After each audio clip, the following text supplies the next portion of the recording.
Welcome back, everyone.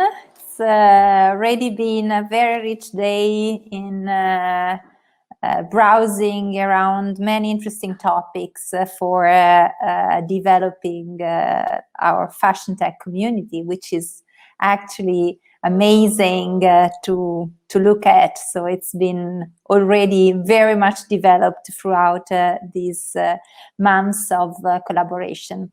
I'm Paola Bertola, the coordinator of DeFINE project, back from the opening of this morning to moderate this panel, which will focus on the impact of EU innovation policies and vision for fashion tech communities.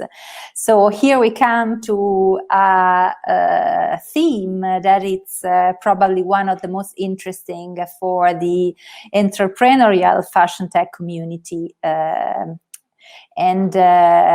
this topic will focus, in fact, on understanding which are the ongoing innovation policies across the European Union and which visions are behind them, and will also support a real impact of those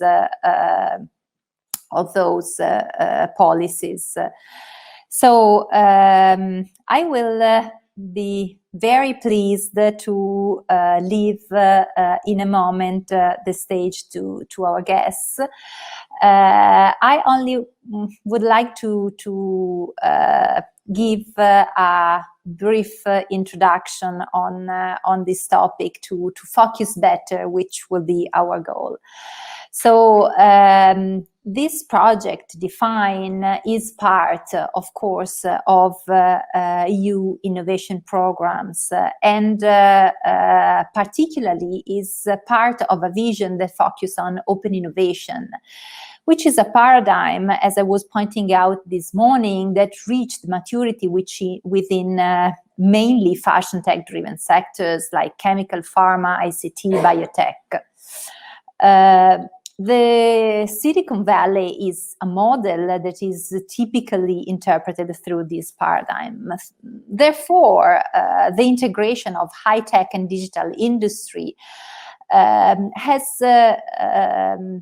demonstrated to be very promising if it's implemented within also other industries like CCIs, and fashion is part of them. And CCIs are quite a relevant aspect of the industry in the European Union, because Europe is still rich in manufacturing resources in this particular context. And DeFINE is part of a European strategy to expose traditional industries, often based on outdated business models, to high-tech and digital innovations. And CCIs represent a very relevant target for this strategy, as the cultural dimension of the European industry is acknowledged to be a fundamental and distinctive pillar of European economic and social well-being. So I do believe that our topic is very important, and I would like to leave the stage to each panelist for a roundtable to introduce themselves. And in particular, we have from the Commission itself two very distinguished guests, which are Silvia Draghi, Policy Officer of the European Commission. We have Piedad Rivas, actually just nominated Program Manager of the European Innovation Council, which has been a new introduction in European policy. Then we have Lisa Lang, which is Associate Director of Innovation and Skills at Eurotechs, so one of the major industrial association in the fashion and textile field. And we have Esther Peñalver, hope I pronounced your name properly, Esther. Yes. Good. Managing Director of BIC, which is also part of EBN Network, that is the wonderful host of this event. And finally, last but not least, Mauro Sampellegrini, which is a good friend, but majorly Senior Innovation Manager of Sistema, Moda, Italia, which is the main European European Industrial Association, focusing on textile and fashion. So these wonderful guests will be the participants to the panel, and I will immediately leave the stage to Silvia to shortly introduce herself. Yes, thank you again, and I'm happy to be back. I'm Silvia Draghi, and I work in the European Commission for the Directorate General for Industry, Entrepreneurship, Small and Medium-Sized Enterprises, and in particular in the unit dealing with culture and creative industries, proximity and social economy. Thanks very much, Silvia. Now it's the turn of Piedad to introduce herself.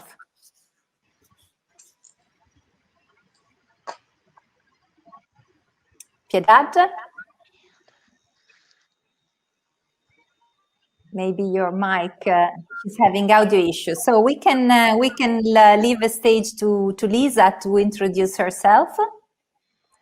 Thank you so much for having me. My name is Lisa Lang. I'm the Director of Innovation and Skills at Eurotechs, and we are actually the biggest association for textile and apparel industry in Europe. We are representing 160,000 companies, which actually comes to 1.5 million employees. So that means I'm actually a lobbyist, but like my job is to make sure that, you know, the interest of the industry have been heard, but also very closely to the fashion tech industry, because I'm a former fashion tech entrepreneur, and let me tell you, I'm so happy for the DeFINE network, because when I started many years ago, we were alone. So at least there is support, and now a full circle, I can give support to this wonderful community. Thank you so much. Thank you, Elisa. That's a very nice introduction. And Esther, would you like to say a few words on yourself? Yes, sure. Well, my name is Esther Peñalver. I'm the Managing Director of TEIN, which is the Business Innovation Center of Murcia. We are located in a very small and beautiful region in the southeast of Spain. And I'm also representing here EBN, which is the European Business and Innovation Center Network. And it is working very close to all of us, to all European bigs, giving us a lot of support and consistency in our mission and our vision as well. Of course, we will talk about it later on during the panel. And basically, what we are doing is helping and supporting technology-based companies in all kind of ways and in all their stages, from the very beginning, the business idea. So that means pre-seed or seed stages, to their consolidation and growth stages. And furthermore, we are very close to policymakers. So that means that we can impact and influence, at least at regional level, for designing the measures and the policies according to what entrepreneurs need. Thank you very much, Esther. And now it's the turn of Mauro to introduce himself.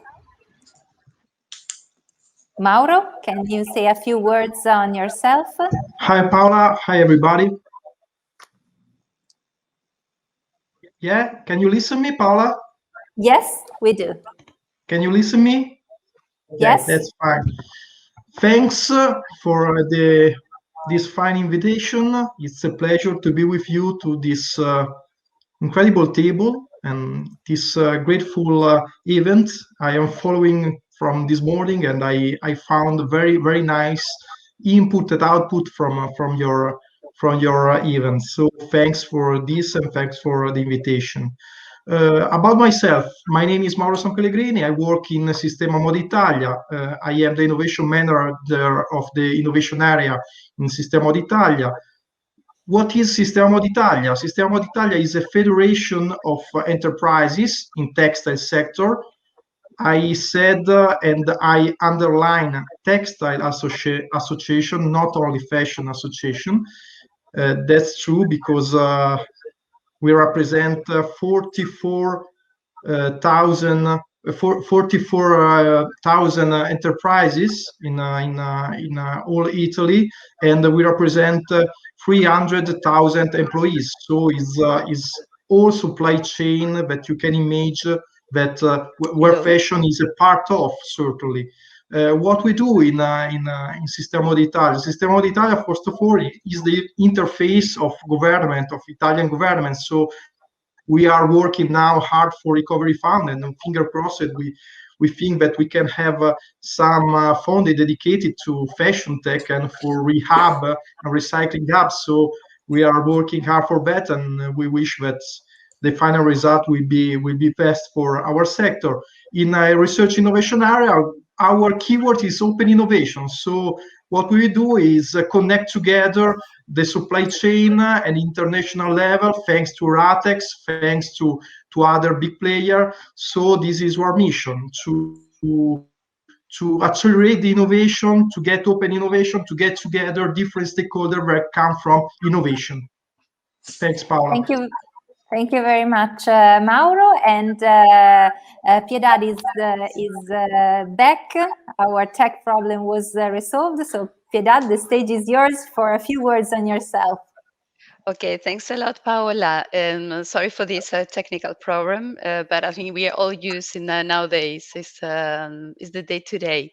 So just to say that I'm really honored to be here today with all of you, because it is great to see the project. I followed since the very beginning.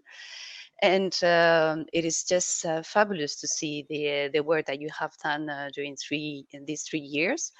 We know more or less most of the panelists we know from different horizons and also from another fora. So I'm really pleased and happy to be with you today. Thanks. Thank you very much. Thank you all for this short introduction. So we'll jump into the topic we have to tackle today. And in particular, we have 3 goals to reach, to discuss about EU innovation policies. One is understanding why this industry is so relevant for the future development of Europe. A second goal is to understand if there's a barrier for fashion and textile to go through digital transformation.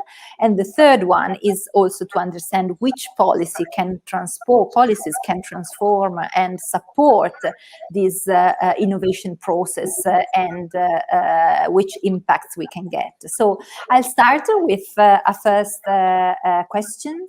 So do you see an increasing role of cultural and creative industries, and fashion is among them, within the future of European development? And why do you believe that fashion entrepreneurial communities are so relevant, if you believe so, of course, for European social, cultural, and economic system? I would ask, first of all, Silvia to say her opinion. Yes. Well, I will start from the second question you asked, why fashion communities is so important. To me, it is important because it's really at the crossroad of creativity, entrepreneurship, and innovation. And it is an ideal sector where we can test ideas, especially on cross-innovation, how to take up technological innovation to change the business model in the fashion industry. And because fashion is confronted with the most relevant challenges of today's world. And I'm referring, for instance, to sustainability. This is really the future. We have to change mindset, and I see the fashion industry and all the actors involved really making an effort on to change their business models and to change the mindset from the perspective of production, but also engaging consumers to change their way to consume fashion goods. And I think that fashion could be also as it is in a way paving the way when it tried to tackle these challenges. I see fashion as an example for other sectors, and I'm referring, for instance, to construction or to tourism. There as well, we need a change in the paradigm and on mindset. And for example, I think initiatives like an initiative like the new European Bauhaus is very much important, because there we have, it's not only about architecture or urban development, it's about lifestyle. And we wish to see fashion more involved in this kind of initiatives, because they are actually experiencing the challenges, and they are trying to change, mindset for the sector and also for the consumers. And to come to your first question, I certainly see a positive trend in the development of policies impacting on culture and creative industries at the European level. If I remember well, the first communication on the role of culture and creative industries in our economy dates back to 2012. And since then, culture and creative industries have taken spaces in many policy documents. For instance, the European Agenda for Culture is also always, of course, mentioning culture and creative industries as such. And there are, for instance, within in the framework of the European Agenda for Culture, there have been 2 open methods of coordinations on access to finance and the competitiveness of culture and creative industries. And the reports are online, and it's very interesting. And on the basis of the work done in that context, but also on the basis of many studies that the Commission has commissioned during the last 7-8 years about culture and creative industries, many actions have taken places. And what has then, and if I look at the new multi-annual financial framework, there is a lot of space for culture and creative industries and a lot of funding opportunities. There is Horizon Europe, of course. It is for research and development, and the culture and creative industries could apply for different actions and measures there. But there is also a cluster which is dedicated to culture and creative industries. Not only, it is the cluster 2, culture, creativity, and social inclusion. And I'm sure there will be call for proposals addressing culture and creative industries specifically. And then there will be the single market program, which is the continuation of the COSME program. And so projects like, DeFINE or the World Partnership Project will find somehow a continuation, or project like this one, not the same, but it could find a continuation under this framework. And then, of course, in general, the budget for EU funding has increased, so there will be more opportunities for culture and creative industries as well. Thank you very much, Silvia. That's all good news. I would like to know from Lisa, from the perspective actually of the main association within fashion, why is this sector so important for the European future development? Well, let me just state that for me, culture and creative industry are a fundamental part of the European culture. It's our heritage. So it's, the difference, what has changed in the last years, is that the European Commission actually in 2019 acknowledged the creative industries as a thing. So all of those things, what we've seen, and of course, there were many years before of research and work to actually announce that.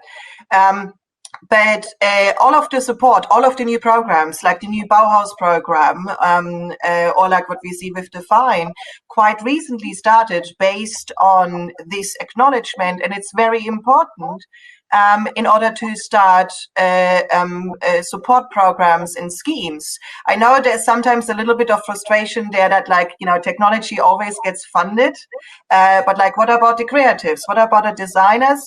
Well, especially in this time as we are living now, is like art will save us. Designers are as more important as they've ever been, because we have to be advocates. This is the early time. This is, you know, policies getting developed right now. So we have to do groundwork, but also there's an opportunity for all of us to get involved. In terms of fashion, of course, for me, fashion, I see it from a more broader perspective, because there is also like the textile sector to it, because before you end up to fashion, there, you know, you have to spin yarns, you have to grow material, you have to cut patterns and everything. But, you know, also, again, for the technology thing, it's like, it doesn't matter what kind of technologies will be developed in future, but fashion literally touches all of us.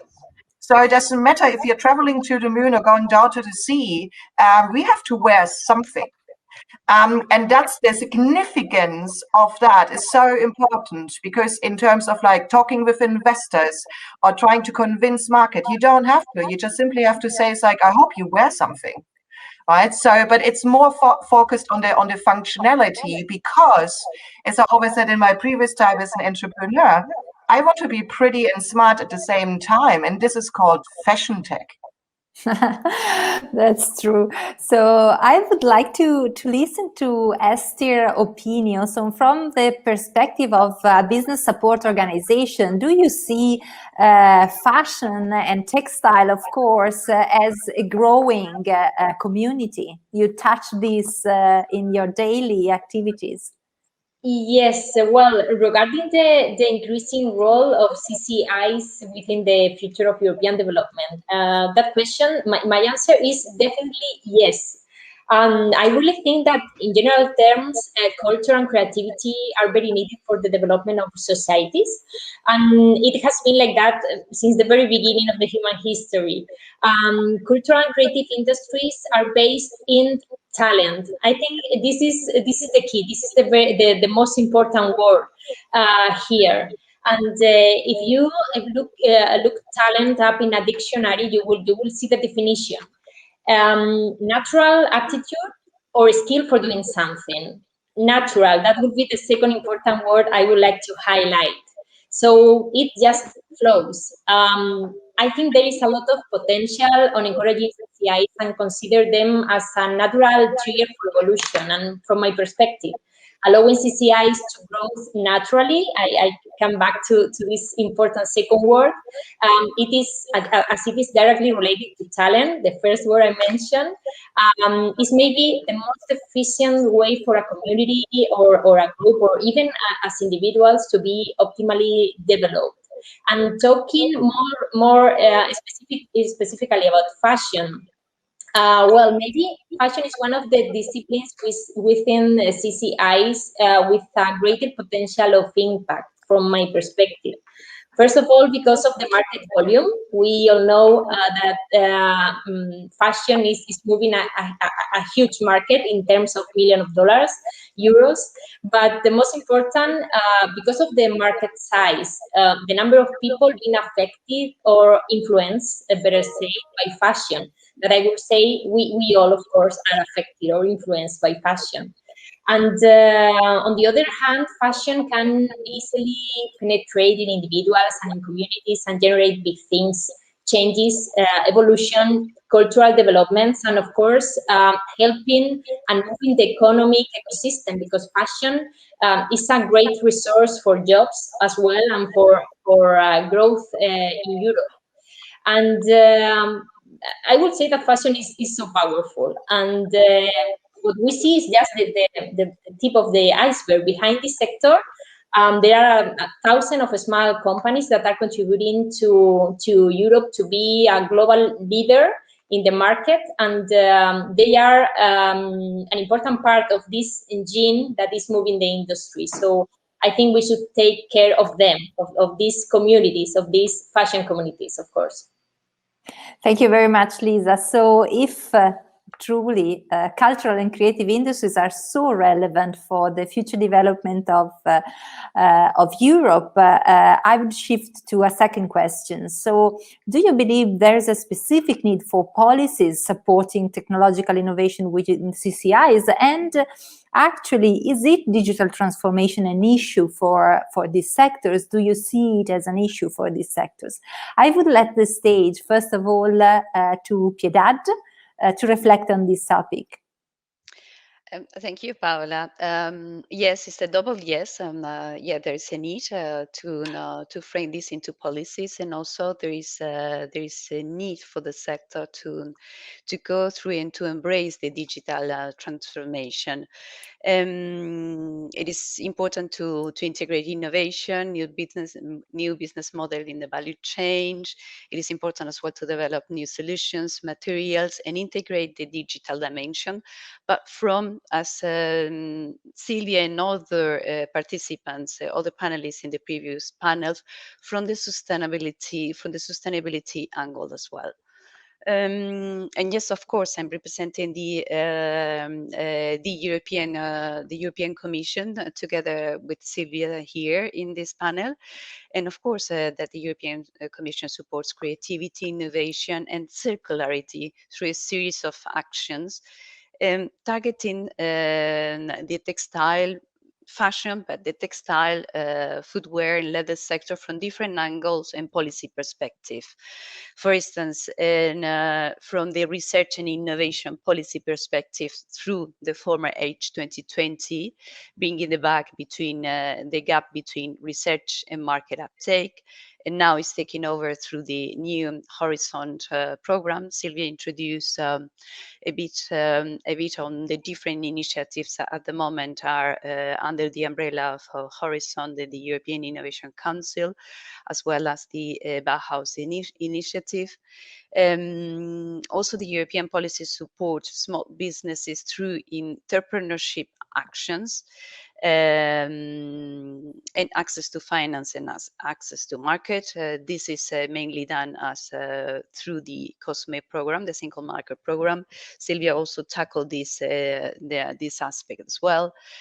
Also, we tackle through actions touching capacities in the attractiveness as well of the textile and footwear sector through education, and also enhancing the skills capacities in this sector for the new generations to integrate this sector, but also to renew the skills of the older generation. And for instance, as well, COSME program also support the creation of this network of incubator, DeFINE, and you are a result of these policies put into action. So, and I think that Silvia and myself, we are really very happy to see you here today and to see this network that you went through 3 years, and you have really worked very hard to create this large mapping and connections of incubators across Europe, which was the main target of this action. And this is one of the important legacy that you're leaving or you are giving to the sector, but also as well how you manage with these 3 main partners, because I think it's important also to give credit to your partnership and the partners that are supporting the network of incubators. What you did in mapping and linking as well universities, research center, local development agencies, incubators and accelerators, and financiers. And what's most important as well, the 25 innovative small business good practice and business that you have supported to scale up in the market. So already these connections and this mentoring program that you have provided to them on new business to helping them to support the new business model, to make them aware of the intellectual property right aspects, facilitating as well connections with the actors in the territory locally, but also helping them to connect across Europe and in another fora. This is very important, and also to help them co-design and most importantly, putting them in connection with the financiers communities. That was the essence and the main goal of this action, which you are really the leaders and the main actors.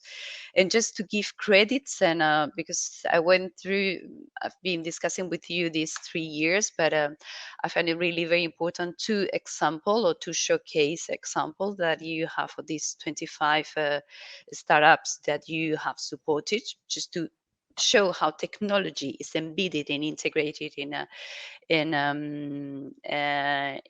a sector is, for example, Petit Pli, which is one of the companies that you have supported with clothes that grow, so aiming at the future humanity and starting for the next generation. So you target the company targeted kids, but the model is inspired in the aerospace engineering.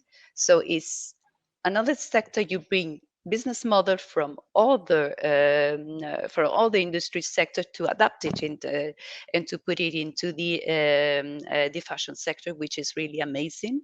And what we did with this collaboration, how you have coached and supported them. And another example is Feel More Knitwear, which is a wearable company brand that you have also support through this mentoring program,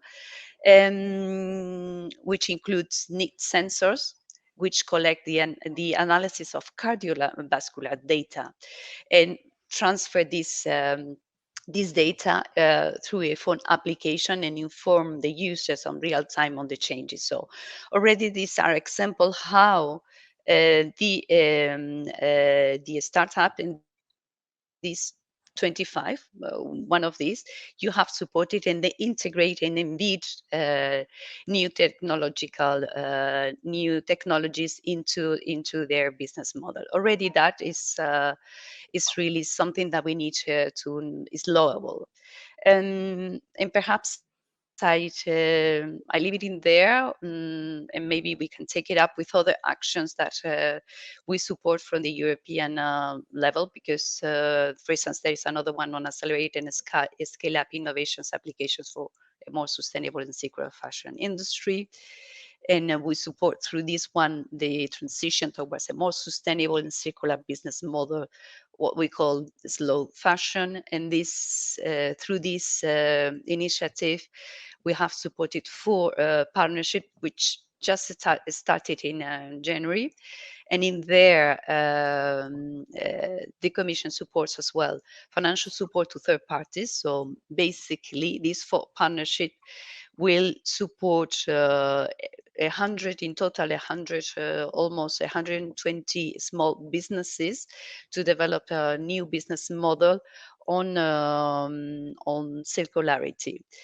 So this is the very last initiative supported through the COSME program. And I guess Silvia also mentioned Worth Partnership Project, which is one of the flagship programs we have, and the continuation is expected to continue in the second half of the year. And in this specific policy action put it into implemented into practice, we support designers to work and speak the same language and exchange with manufacturer, crafter, and technological firms. And already in there, we have 152 good practices of partnerships. So in practically earlier stage scale up which have developed their proof of concepts. And the way that they were supported is again with financial support, but also with technical advice support on an intellectual property rights. And we have another initiatives as well targeting innovation and technology and technologically ready solutions for technological centers as well to improve productivity in the value chain and resource efficiency. This is to make more research on new technologies and new materials. So we'll stop there because there's and we'll have some minutes in the end to wrap up all the programs that you're putting in place. So I just would like to know from Mauro, who's representing actually an industrial system working in fashion, if you do see barriers in this technological transformation in the sectors and the need, of course, of related policies.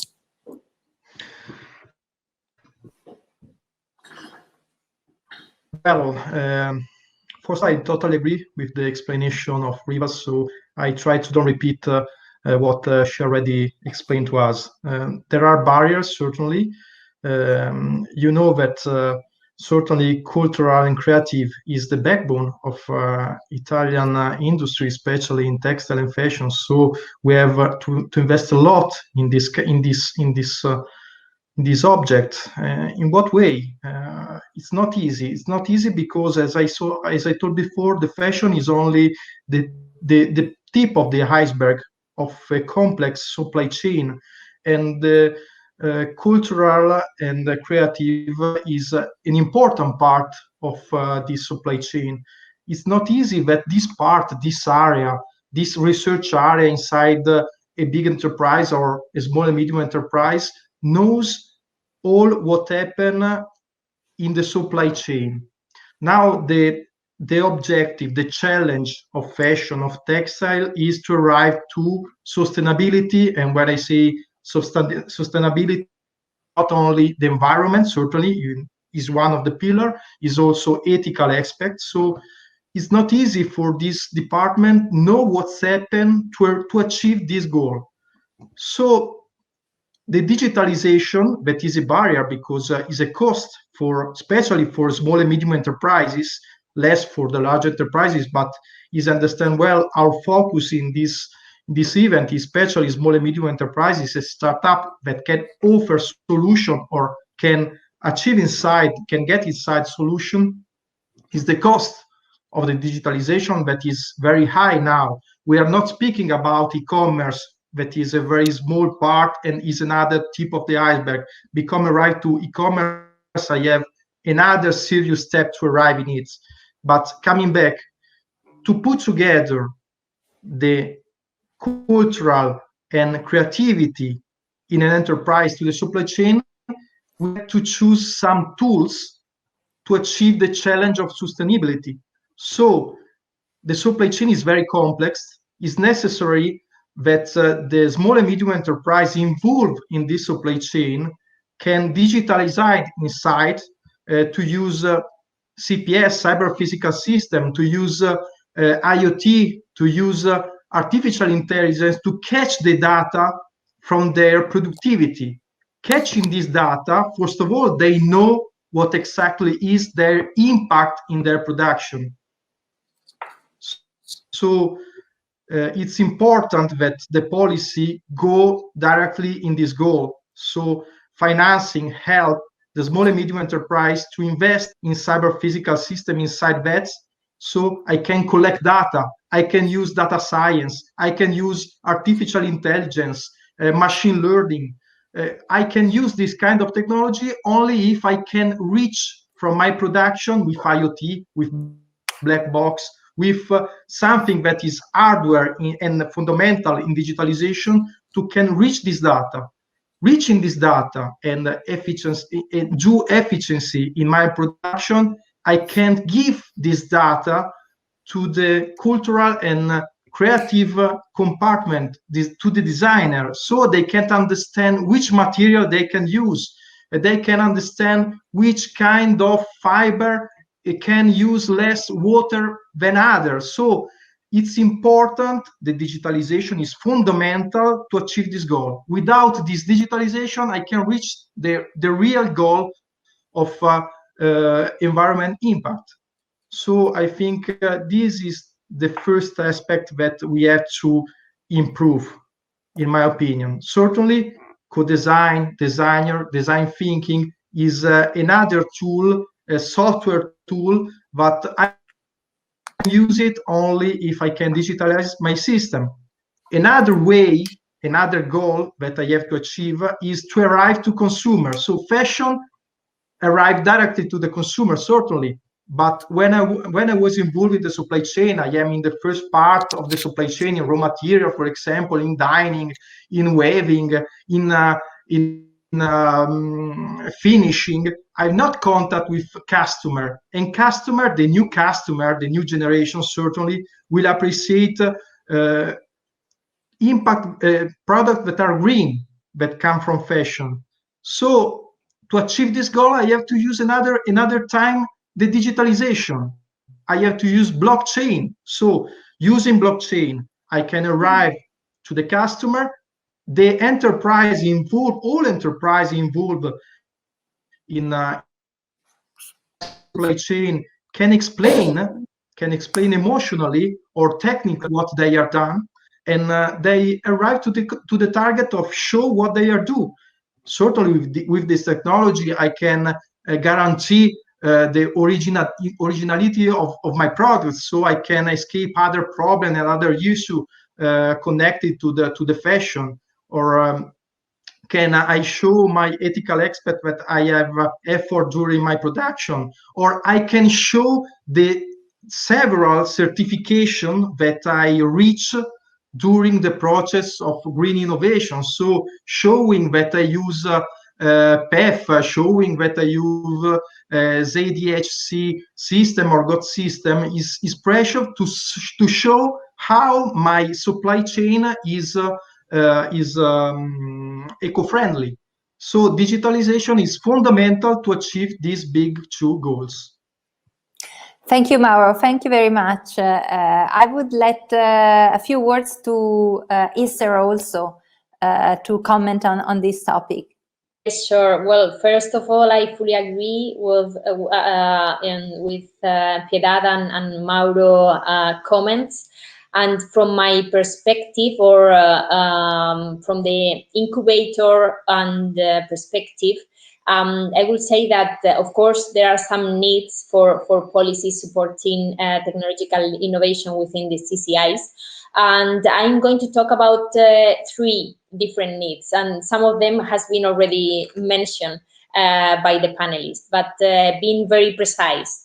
First of all, there are a lot of small companies that are behind the sector, as I mentioned before, and they are often facing difficulties accessing finance. This is not a surprise. All kind of small and medium enterprises are having these kind of barriers when starting and developing their businesses. So I think this is a common need, and we should always pay attention at policy level. So designing all kind of financial instruments and scheme is going to be always welcome, either in the creation phases and, of course, in the expansion and growth stages of the company as well. Secondly, creativity is the core of the fashion business, but it is not the only thing. I mean, this is not the only distinguishing factor. We are living global, and there are emerging economies, we all know, which core competitive factor is cost, low prices. And sometimes Europe cannot compete with that. So I think we should encourage, of course, the use and integration of innovation and technologies, as the other panelist has already mentioned. And converting this as our distinguishing factor for obtaining high-value products, processes, and services. This is something that I think is essential. And here, incubators and EVN are playing a key role, and it is related with the digitalization process. We used to consider all these things, of course, in our initiatives, and that means basically including innovation in the DNA of entrepreneurs. We design our programs for making companies more competitive. And well, actually, EVN as European network is helping all of us, all bigs, to consolidate a high quality portfolio of services, taking into account these things among many others, with high standards. And actually, there is EU big certification. This is one of the services EVN is offering to their members. It is recognized by the European Commission, and it's ensuring the quality of our business support programs and all our initiatives. And a way of introducing innovation as well in fashion companies is by means of connecting people. This is also a thing that I think bigs and EVN are doing quite well, because we are a key actor within our ecosystem, and so we have the possibility of easily connecting people, connecting demand and offer. So this is also a key question here, because we don't want creative people to be technological. What we would like to do is connecting tech and creative people, and this is something very important that we can include in our programs, and this is something in which we EVN are working a lot. And the third thing, last but not least, I think creative community used to be far away from business world, and this is something that we used to see in our incubator. So maybe we should think on how to build a bridge for developing creative and cultural entrepreneurs. So not having creative people with a lot of distance from the real business world. I think there is an evident lack of entrepreneurial thinking in fashion education, at least in our region, is what we see. And what this is translated into enormous difficulties for creative profiles willing to create their own businesses. And we see this kind of troubles and barriers every day in our incubator. So education and specific courses or master degrees should move to a more entrepreneurial concept, including not only business and management content in their programs. Of course, this is necessary, but also bringing entrepreneurship close to classrooms, getting to know success and even non-success cases and stories. So students start getting to know the path linking with these two worlds, creative and cultural world and business world. So summarizing, the three needs that we see as incubators is the access to finance, the integration of innovation and technologies, but with the connection of people from these different worlds, and this development of creative and cultural entrepreneurs, introducing this content and this material from the educational system. This is quite important. And well, actually in our region, we are starting a collaboration with a private design center. Yeah, and we are starting to build that bridge, but maybe from the policy level, there could be a supporting scheme for solving this gap. We hadn't seen this yet, but maybe it's about to come. And well, digitalization, I think I have already, well, Mauro has explained it quite well. Yes, absolutely, digital transformation is key for competitiveness in all kind of industry. It is related directly to growth and to profitability. When you go digital, you can track metrics, you can analyze data. This is quite important. Mauro said very well. You can easily get information from market, which is essential to understand customers better and also rethink business strategies and make better decisions. So sure, I think digital transformation is very needed, not only for fashion or creative and cultural industries, but for all of them. Thank you very much, Esther. I think that you anticipated the next point, which is let's try to understand which policies are more effective to gain this goal that we are discussing and to produce which type of impacts that we would like to produce. So I let the stage to Silvia to reflect on this.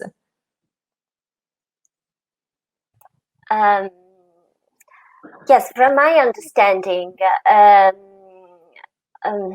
yes, there are many tools you can use, because the supply chain of fashion industry is very long, and you have different needs depending on which phase of the fashion supply chain you are in. So my point is that for we in DigiGrow, the Directorate for Industry, we try to bridge the gap between creatives and the industry and the market. We try to equip designers and creatives with entrepreneurial skills, so they can start their business on their own.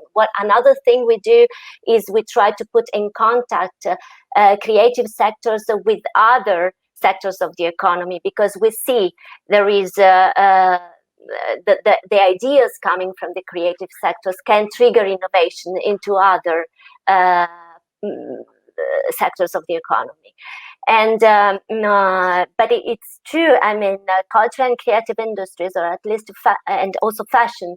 There are many DGs who work on the sectors, and there are many programs, funding programs that could be of interest for you. And I'm just saying, if you are interested in digitalization, we have the European Digital Program. If you want research and development, or research and innovation, there is the Horizon Europe. And if you need to help developing entrepreneurship in fashion or fashion tech, then you could look at COSME. So there are lots of different opportunities. I want to be more specific, because I mean, for the kind of community which is gathered here today, and maybe one action in particular could be of interest for you, and it is under Horizon Europe, but it is managed by the European Innovation and Technology, the Institute for European Innovation and Technology, and they provide funding for KIC, which are knowledge innovation communities. There are KIC in different sectors, but they are launching at call for cultural and creative industries. And the idea of the KIC is really to create an ecosystem. So where education, businesses, and tech providers or innovation centers can really dialogue among themselves, can really exchange, can create a scheme, an ecosystem where it is possible to see new business ideas growing and thrive in the future. So I really suggest you to look at this. The call for proposals should be launched in September, October this year. But there, the EIT is organizing webinars, and there is already some information about this call, this forthcoming call on their website. I will, of course, share the links. I mean, this is very informative. But this is because I've heard a lot talking about ecosystem today, and I understand that you really need to create this ecosystem and create a space where you can make collaborations with other sectors, with tech providers, with innovation centers, and of course, in this case, it's also important to have the academia world. So. And the education. Yeah. Thanks. Thank you, Silvia. So I would like to know from Lisa's perspective, which policies do you believe produce a better impact on this industry? Well, one of the activities, especially in the context of fashion technology, is standardization. I think I speak from everyone's heart, especially for the fashion tech entrepreneurs who worked with electronics, sensors, trying to embed them into any kind of textiles or flexible component, as the electric engineers call them. One of the really big obstacles to actually hit the market, because technology is not the problem, it pretty much can do everything. The sensors are small enough and even flexible by now. The batteries are small enough, but there is a lack of standardization. One of the reasons is, of course, that to create a standard is a really tedious process, and I know because Eurotechs is involved in this process, and I inherited, but very happy so, because now I can become active. Last week, actually, we had hit a milestone for the release of a very important standard. It's in the context of workwear, but it's very significant because it will affect any kind of textiles and textile-related industries. Of course, if somebody wants to have a nerd conversation with me about it and talk about numbers and figures, I'm very happy to join you, to meet you at a networking session later on. The other thing in terms of digitalization is there is actually already an active network of digital innovation hubs. It doesn't necessarily come out of the creative industry, but it comes from the more techie part of it. That's also the thing, is on the one side, we can't spend our time creating entirely new networks because we don't have the time anymore to build up the operations. Very much in the mindset of startups, let's climb on the shoulder of giants and jump higher. So there is a platform for the digital innovation hubs. Go there. There are 536 of them all across Europe. Most of them are already active.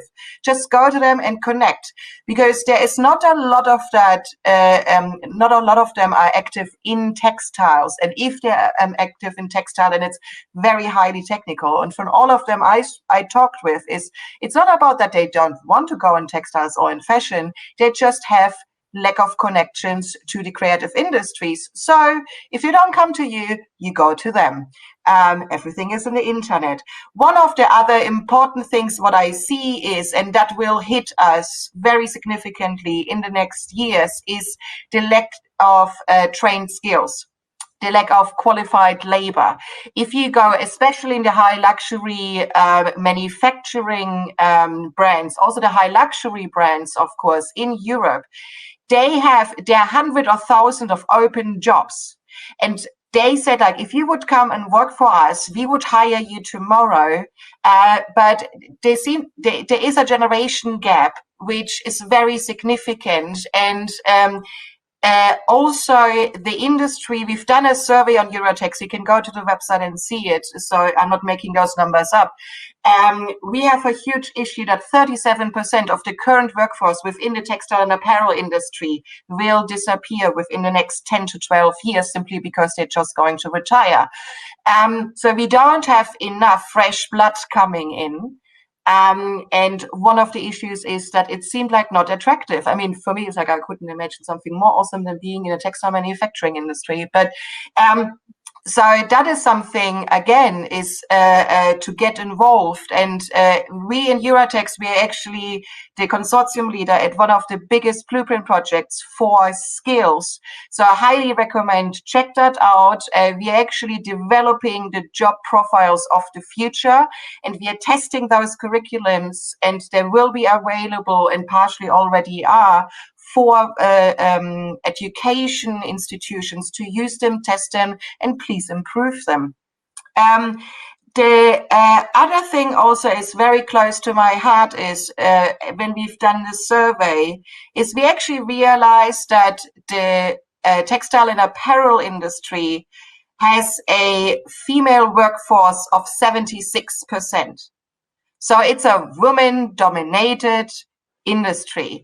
But unfortunately, only 38% of them are in mid and high level board and executive decisions. So we have to change that. Again, then a lot of other industries are far more advanced diversity policies, and we don't have to reinvent the wheel. We just get inspired and move them into the industry.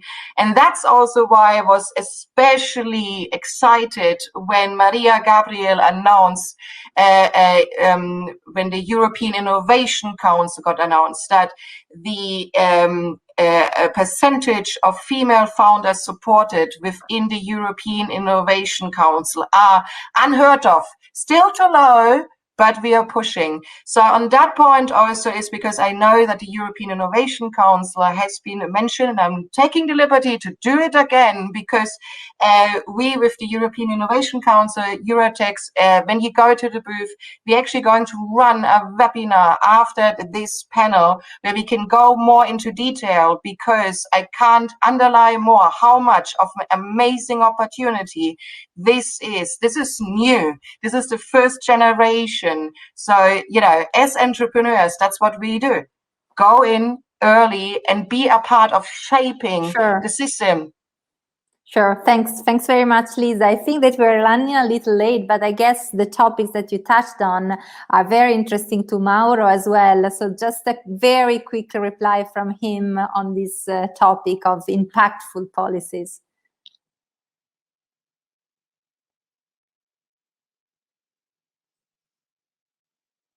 Have explained very well what is also my idea about the policy at European level. I suggest only two things. One is the policy around the project that is restarting, that is Eurotechs, is a project that is not like Super League, is a project that is very inclusive, and by now include the industrial region that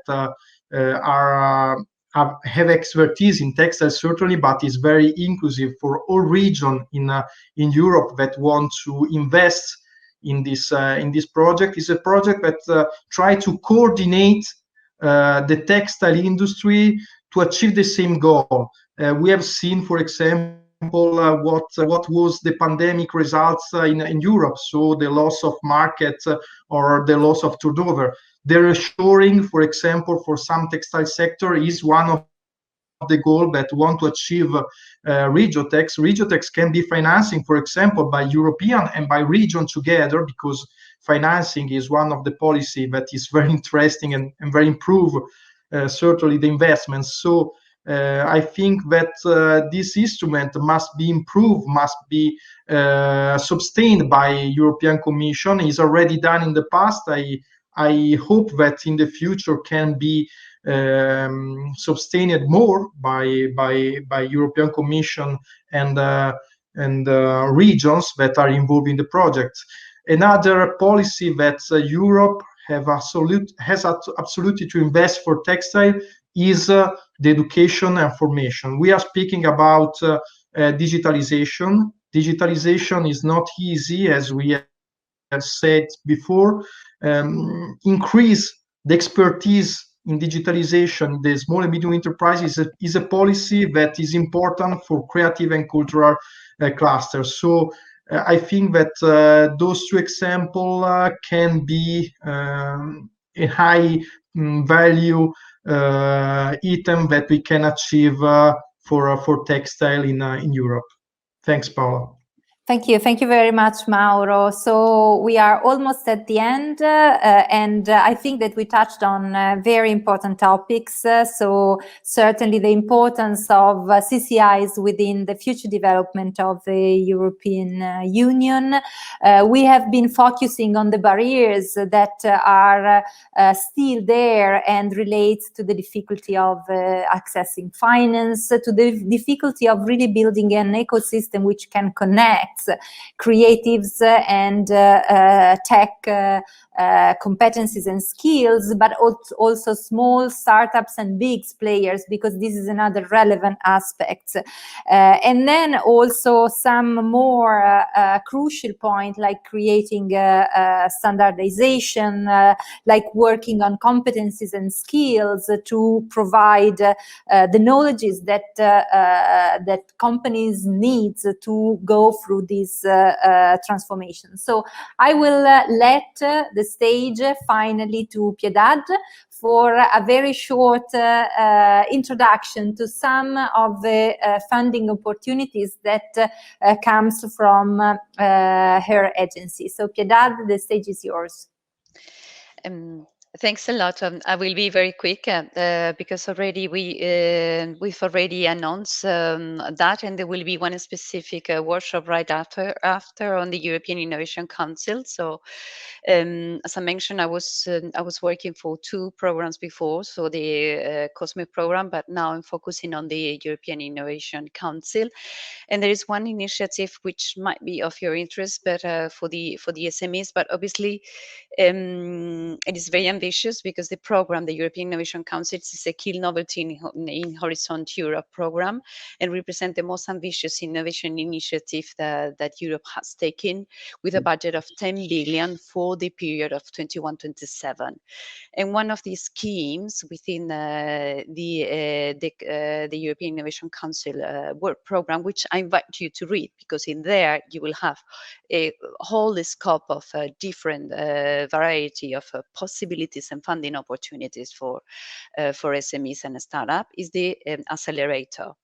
And the accelerator, the ambition is to act as a catalyst to grow in other investors necessary to amplify the scale of the innovation, and it's a unique financial model offer for startups and SMEs, which grant up to 2.5 million combined with equity investment through the European Innovation Council fund, ranging from 500,000 to 50 million. For a duration of 24 months. There will be also additional financial support through to all projects from a range of business acceleration services to coaching services. And the only thing that I would say here is that the goal is to support really unicorns and high-tech startups with really high advanced TRL level. So we are talking about 5 to 6. So this is something that you need to take into consideration. And very shortly as well, I bring your attention that other funding opportunities is on the European Innovation Ecosystem Work Program. So I invite you, all your partners, to look at there, because that you could find, DeFINE can find a continuation in this framework in the European Innovation Ecosystem.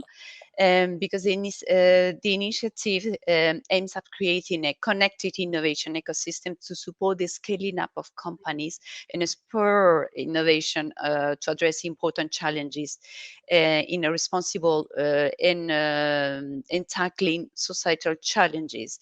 It's part of the Horizon Europe. Silvia already mentioned that. And the aim is to support the scaling up of companies, encourage innovation, and stimulate cooperation among national, regional, and local innovation actors. And you are there. You are very close to the regions, to the educational sector, to technological institutes, and you are all across Europe. So, and there is one specific initiatives, which I invite you again to visit and read carefully. The program, the European Innovation Council program, which is called the Enhancing Synergies between the European Innovation Council and the Startup Europe, which EBN is also, if I'm not wrong, part of it.